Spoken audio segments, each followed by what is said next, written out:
Welcome to Gold FM Speak Your Mind, and today we will be talking about an event that is often looked forward to by many, especially in the Methodist Church. And I'm pleased to be joined by, once again, the Reverend James Bagwan. Welcome to the show. Thank you, Padeli. It's good to be here. And before we even do, I have to express the Gold FM team's condolences to the family and your late mother who's passing, whom we also have treasured here because she was a very loyal listener to Gold too.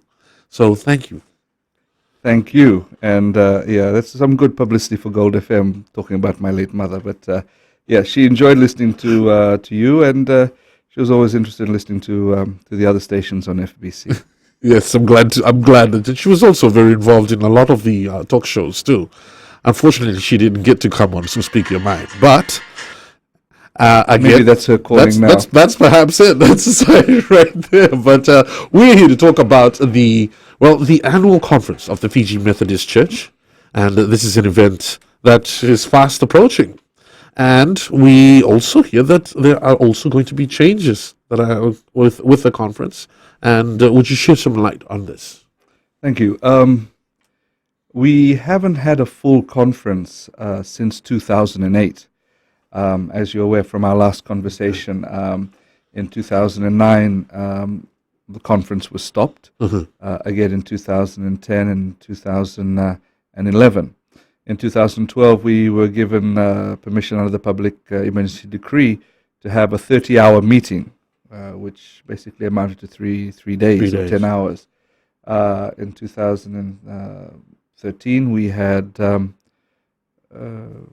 40 hours. So, it's still very reduced time. And last year, of course, with a new constitution in place in Fiji, which gives us, freedom of expression and the right to do what we need to do as a church and as a community of faith, and with improving relationships between the church and the government, there were no restrictions on our programs last year. But last year was also a very special year, because it was our Golden Jubilee. We celebrated 50 years of being an autonomous or self-governing church. So last year's program was very different. We had, for a first week, was the Golden Jubilee celebrations, followed by a week of conference. And this year is the first year since 2008 that we're returning to our 2-week conference program. But as you said, it's going to be different. That's right. Different in a number of ways. What is the same is that the first week, beginning from the from the 14th to the 22nd of August, we will have our Solevu, and at the same time that week we will have our ministerial session of conference, where the ordained clergy meet and discuss matters relating to clergy. This involves the candidates to the ministry, those who are offering themselves to serve as ministers. They will be interviewed and examined by the conference, as well as those who are approaching ordination. They will also be interviewed and be prepared for their ordination, which takes place. This hasn't happened in some time too. Well, we've had it, but it's all been on a very limited time. So even though the last 3 years, everything has had to happen within a week for both. The way the Methodist Church is structured, as I've shared the last time we were together, we have our clergy and we have our lay leaders. And so there are matters relating to clergy that just the clergy meet and discuss. And then the general session is for both clergy and lay leaders. And in that system, we're usually quite outnumbered. So the clergy don't have control of the meeting. We share that responsibility and that authority, and it's a joint decision-making process. Now, in the last 3 years, we've had to, do all of that, all the discussions within a very short period of time, which doesn't give enough time or much time for discussion. You cannot really get into an issue. You just sort of try and move as quickly as long so that you finish the agenda. And at times, we have not been actually able to finish the agenda of conference, and our standing committee, which is the cabinet of the church, is given the authority to continue and finish off the agenda. But this year we will have the ministerial session in the first week, as our Solevu is going on. And the second week will be the representative session. That is from the 24th to the 28th of August. That is the combined session. Now, the Solevu itself takes place in Furnivall Park. And the difference is usually it's a choir competition. That's right. In the past, Yes. we have had a choir competition. The church, as you know, has been reflecting on what it means to be church. And often we wonder, what is the significance of having something as a competition when it is about hymns of praise? So after reflecting on the spiritual value of our celebrations and singing last year, conference and the standing committee decided that instead of a choir competition, it will be a festival of praise through hymns and gift giving.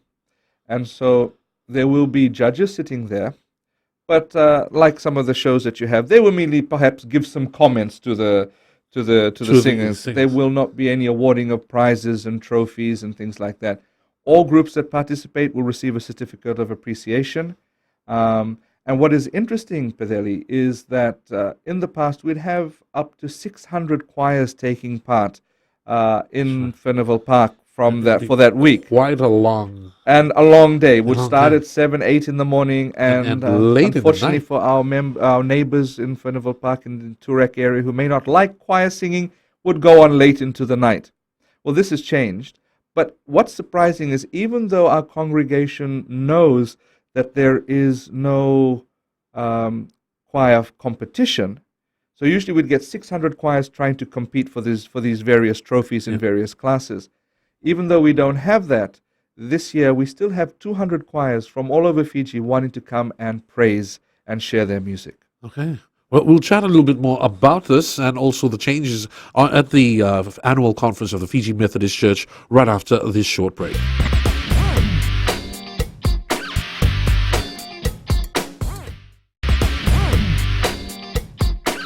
Welcome back to Gold FM Speak Your Mind. And just before the break, we were talking with the Fiji Methodist Church's Reverend James Bhagwan about an event that has become, well, an attraction also to Suva during this period of August.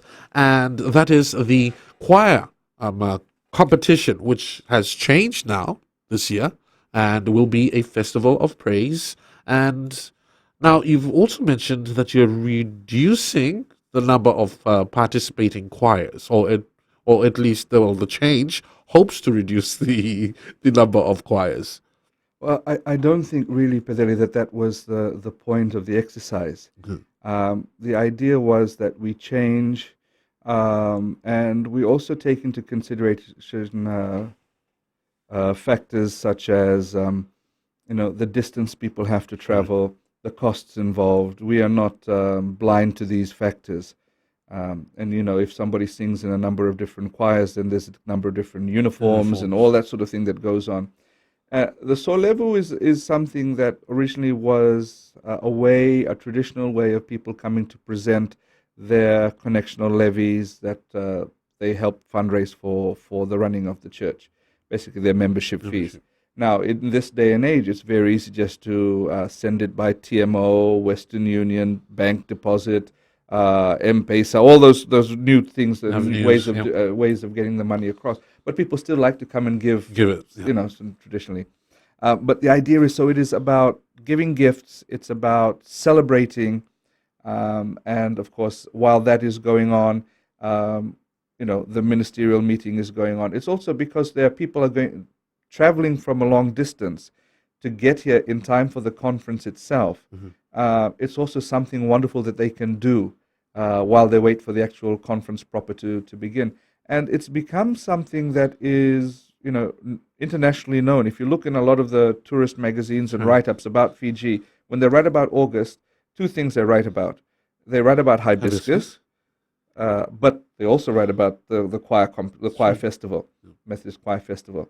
Now, when we, changed the name, we weren't sure, whether people would be interested, because we are competitive people in Fiji. That's why sevens and the game that is being played today, the finals between Fiji and Samoa and the PNC. Those things are important for us. Our competition, we're very competitive. So we're wondering whether the competitive spirit would take over, when we said, look, we're not having a competition anymore. So we were quite pleasantly surprised that 200 choirs have registered so far. These are choirs that represent divisions, or the wase as we call them in the Itoke language. There are those that represent the Tambadakadaka, or circuit, or parish, as we call them, as well as the Valnilotu, the individual church groups. And on Friday, the 14th, which is the start of the festival, it's not being held in Furnival Park. The Friday, the 14th, that one particular day will be in Centenary Church. And that is when the school choirs take part. There are Methodist schools, as you know. We have a number of Methodist schools, 31 schools, and some of them wish to participate. We have tertiary institutions and fellowships that want to participate, and a number of business houses also that are putting their choirs together to sing. And so Friday will be the day for them, and that will be at Centenary Church. And then from Saturday we have the official opening, with traditional ceremonies of welcome, traditional mekes, and then we go into the choir competition. And every day from, I believe, from 12 to 1, we break the program throughout the day with traditional performances and traditional entertainment. And we're also changing the program a little bit, mixing it up a little bit to make it more multicultural as well. Okay. So a lot more inclusivity within the Methodist Church. Absolutely. One of the things that we've done is for the Thursday of the choir, the Festival of Praise Week, the Choir Festival Week, the Thursday they have given time for a new category starting this year, which is the bhajan category. So, as you know, the Methodist Church has an Indian division or Indo-Fijian community within the Methodist community, as well as Rambi, Rotuman, and also English-speaking communities. And so in recognition of the cultural diversity in the Methodist Church and our desire to really be an inclusive church, we're giving that space. And so every year, from this year onwards, there will be a category for bhajan singing. So that's traditional. We might get a little bit contemporary. I don't know if we'll go as far as Bollywood, but I'm sure there will be, that flavor brought into the church choir festival. Now, this is going to make this year's festival very, very interesting. And, in the previous years, the conference has often copped a lot of criticism, perhaps, with regards to the Solevu and the obligations that, some refer to as the obligations, the church's obligations to members of the Methodist Church. How do you see it for this year? Well, as I said, this is a way in which the church raises a little bit extra money. Most people tend to come and bring their annual levies at that time. They're coming to conference anyway, right? So the Solevu is attached to the conference. It's not the main thing. This is something that we need to understand. We have a membership levy of $15 per person. Of the money we raise every year, more than 50% of it is given to theological education, the training of our ministers at the W Level Theological College. So that pays for their scholarships to go and study. Those, once they candidate for the ministry and they're accepted, then they're trained, and the bulk of the money that members give is actually for the training of ministers and then for the running of various departments and activities. And so members understand that. It's interesting sometimes that the criticism tends to come from outside rather than from within, and people are beginning to understand. We are very transparent. We present our accounts during conference. Our audited accounts are presented in conference to our representatives, who must then vote whether to receive them or not. So it's quite transparent in that respect, and so that tends to be the way we deal with things. Yeah. Thank you very much. Now we also will be chatting a little bit more about the program, and if you're still interested in registering your choirs, we'll chat about this coming up on Gold FM Speak Your Mind.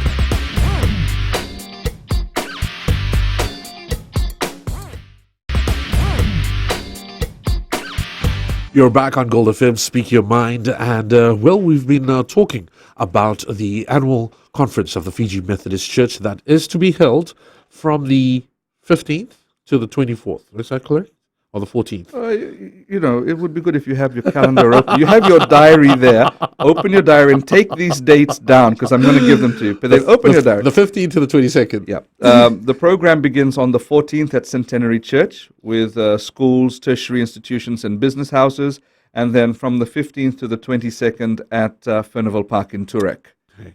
Now, the actual conference in itself, quite important, because the new constitution that we mentioned earlier in the previous show that you had come in. Now, how is this going to affair for Methodist Church delegates that are coming in for the conference? Well, this year is a significant conference. Last year was also important because it was our 50th anniversary, but it took place at a time of celebration and also of grief because we had lost our president, the late Reverend Dr. Tuikilakila Wangairatu, earlier in the year. We have a newly elected president, Reverend Dr. Tevita Banivanua, who will be inducted or installed on the 23rd of August. Now, he's already taken office officially, but in terms of conference, he gets inducted the Sunday before conference. He, along with our General Secretary, Deputy General Secretary, a number of other department leaders, and they will be inducted on the 23rd in what looks like to be a very interesting and a service that will take place, celebrating again the inclusivity of our church. And then the conference begins on the 24th and runs through till about the 28th. The key part of the conference begins, of course, with the President's address on Monday, the 24th. And that outlines basically the vision of our newly elected and newly then installed president, his vision of where he sees the church going during his time as president, gives us a focus also. And that, from what I've heard, it looks like to be a very powerful and inspirational message that will be coming from him for our church. And perhaps even for the nation, because, as you know, we are the largest denomination. That is true. Yeah. And then we have a number of issues we have the general business. Our agenda for the conference is already set by the Constitution. It's like an annual general meeting. There are certain questions that we ask every conference. And so these will have to do with the spiritual life of the church, the institutional life of the church, our departments, social welfare institutions and programs and all that sort of thing. It is a chance for questions to be raised to those who look after these various programs, a chance for reporting back. The process in the way things work is our annual meeting, which takes place in the first term holidays. We give our reports to them. Any questions and resolutions and motions that they have for conference are then brought back to us. And then we answer and we discuss at the conference itself. So it's very consultative. That's been the same process with the new constitution or the revised constitution. The review of our constitution, we've sent out a proposed constitution at the beginning of the year, last year. We got feedback, and then a draft again was sent out to the annual meetings, and recommendations have come back from our 56 divisions, and our Constitutional Review Committee is looking at those and looking to see how they can incorporate the best elements of those recommendations. And then, so twice we've consulted with our church members and got feedback from them. So it is something that we own as a church. It's not something that's being pushed down from the top, because we have to own this. And so we will vote on that at conference this year. Once that is ratified or accepted, it will come into effect as a new constitution from next year. As long as we are changing some of the regulations or separating some of the regulations for the ordained ministry, some guidelines and things, and a new code of conduct, which I've shared with you earlier, which talks about the role of those who hold authority and power, both lay people and ordained people. Yes. How has the feedback been for these new guidelines? Well, we've been very positive. I think people, it's given a space for conversation about these issues. It's given a space also for us to educate our members about these issues. Just a month ago, the church ran a special program, the first of its kind, run by the church, which was an awareness program on gender-based violence and child protection. And the target audience was men, leaders of the men's fellowship and young male leaders from our youth fellowships. I didn't see you there though. But it's about the idea of holding those in positions of authority accountable, how they handle power, self-care, the issue of any kind of abuse, domestic violence, and these things have, while not being rife in the church, it has popped up every now and then. In any institution, we have that. It's part of the human condition, unfortunately. These provide guidelines and mechanisms in which they can be addressed. So there are ethics committees and ethics officers being set up. There is a process in, if someone has an issue, they know who to report to, who to take the matter up with. There is a no-drop policy, so if there's an issue of sexual abuse or any sort of violence, the onus is on the person that is approached to take that to the police. So that is part of the code of conduct. And so this, along with the Constitution and the new regulations, or the revised regulations, will form an important part of the discussions this year. It's definitely great times for the Fiji Methodist Church, the direction that it's looking to take. And I'm sure it's going to be a very, fruitful conference. I think so. It's not easy. Changes are not easy, but we are, we have termed the next 50 years as our new Exodus. And we know that, from the biblical story of the Exodus, you go through some tough times, but all of those are part of the remolding and reshaping of a community of faith. And that is what we're going through at the moment. Thank you very much, Reverend James Pagon, for your time this morning. It's a pleasure. And we wish you well for the conference, and also my participation in the upcoming. Yes, we hope that you will, at least if you don't sing, you come and enjoy, because as you know, the food is lovely. I met my wife at the choir festival many years ago, and so you're already spoken for. But to those single people out there, it's a nice place to meet nice people. Yes, indeed. Just like MYF. Yes, exactly. Thank you again for your time, and we're looking forward to the Fiji Methodist Church's annual conference and Festival of Praise that is going to be on from the 14th to the 22nd of August.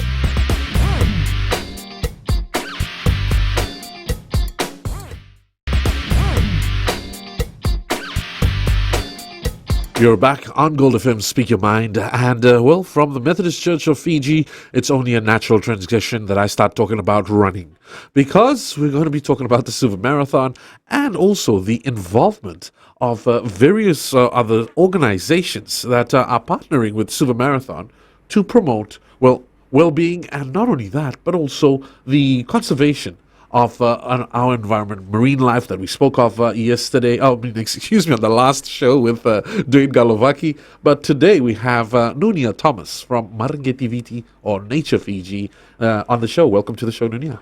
Thank you, Pedeli. Now, the organization Marangetiviti, we've all heard of it, but I love how some of the props you've brought in. Now, these are some of the endangered species in our country, and I'll let you explain a little bit more. Thank you, Pedeli. Yes, we're grateful to the Silver Marathon Club and the organizers of the Silver Marathon for agreeing to champion one of our causes, which is the Nrautambua. And Marangetiviti is a local conservation organization, and we do research on Fiji's unique and endangered species. And here before us, we have our very first mascot, which is the Nrautambua. And the Nrautambua is made of 100% recycled material, same as these models that you have here. The Nrautambua is a very special plant. It's unique to Fiji. It's found only on the island of Viti Levu, and it's found on the ridgetop areas in the mountains. And as far as we know, the only living relative of this plant lives up in the forest of New Caledonia. The other relatives that once used to live in South Australia have become extinct.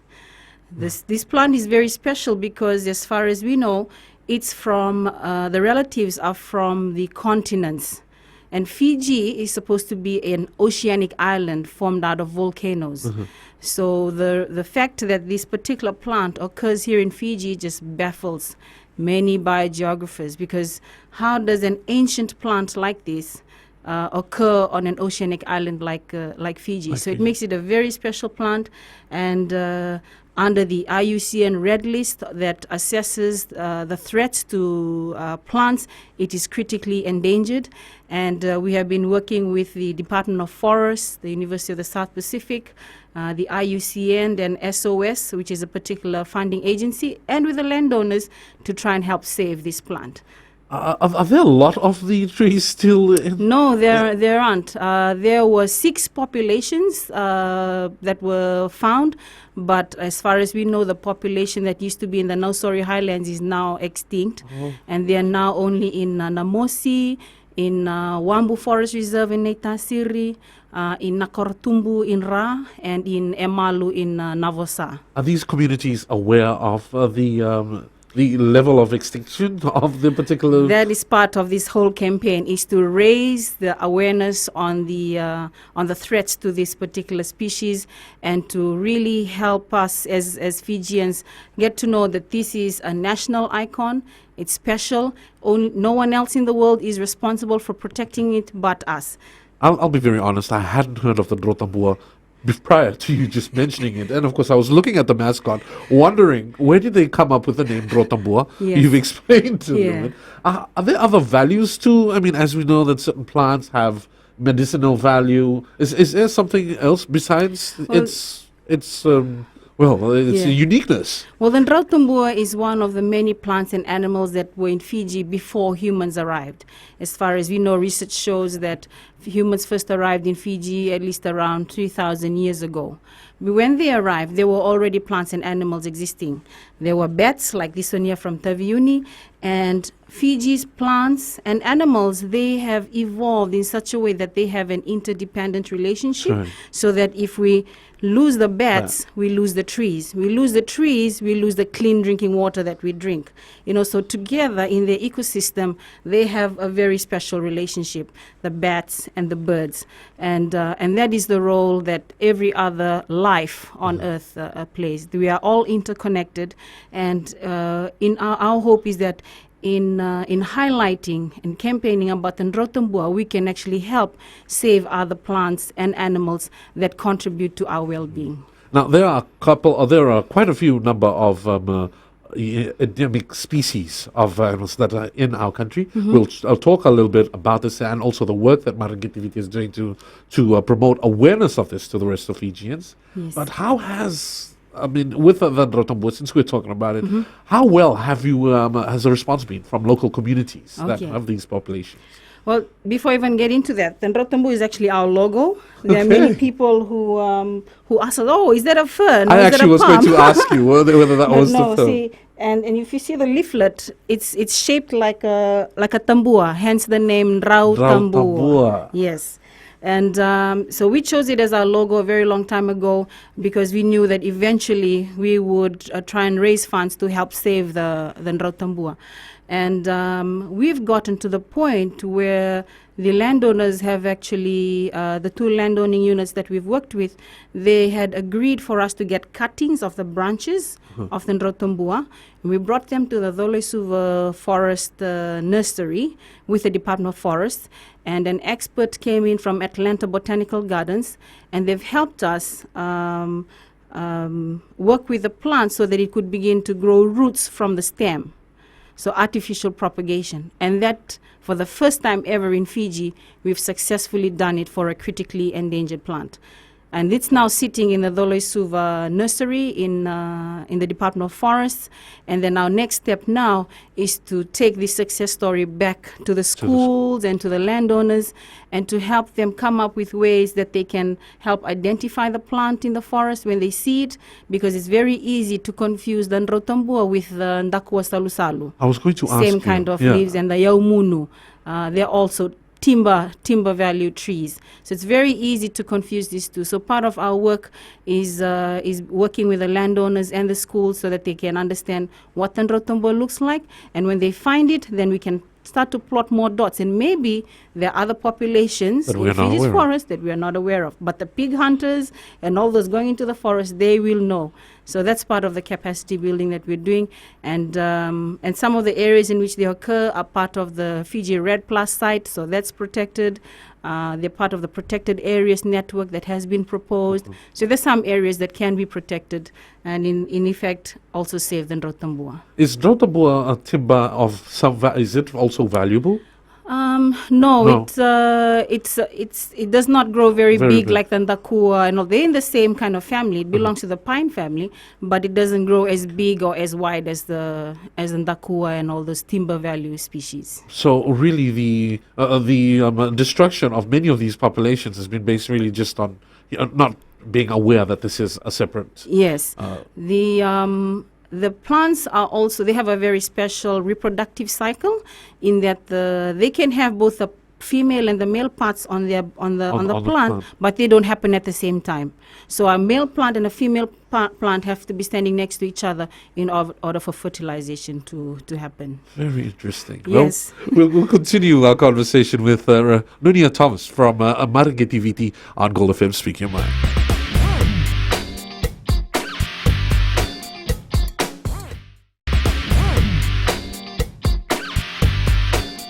Welcome back to Gold FM Speak Your Mind. We're almost to the end of the show now. We continue our discussion with Mariketiviti's Nunia Thomas, who've been explaining. I've just been asking you about the Nrotombo because I'm absolutely fascinated with this tree because I love trees. I love hanging out in my village.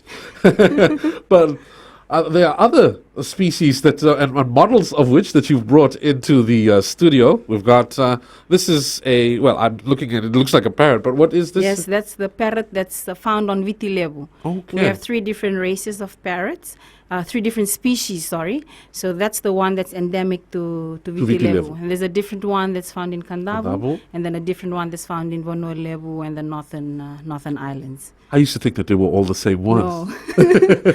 Now- See, the color is different. There's something that we also hear often is the karao, and Yes. you've brought a model of that. And now, can you tell us a little bit about the karao?